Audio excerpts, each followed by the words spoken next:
Geng, kita sambil menikmati pemandangan yang ada di Gronjongwariti. Di sini juga ada kuliner yang komplit ya, kuliner perdesaan, yaitu ada lontong, kecap, lontong sayur, lontong pecel.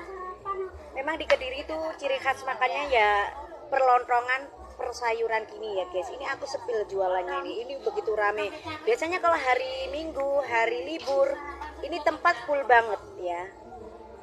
Alhamdulillah tadi ini sepi ya. Begitu Mbak Klentu memelarisi ibunya, langsung ini pengunjung pembeli hadir. Dan ini tempatnya cukup luas banget, Gronjongwariti yang ada di kota Kediri ya geng. Oke, ikuti selalu kontennya Mbak Anak Klentu ya, baik di Facebook atau di Instagram atau di YouTube ya.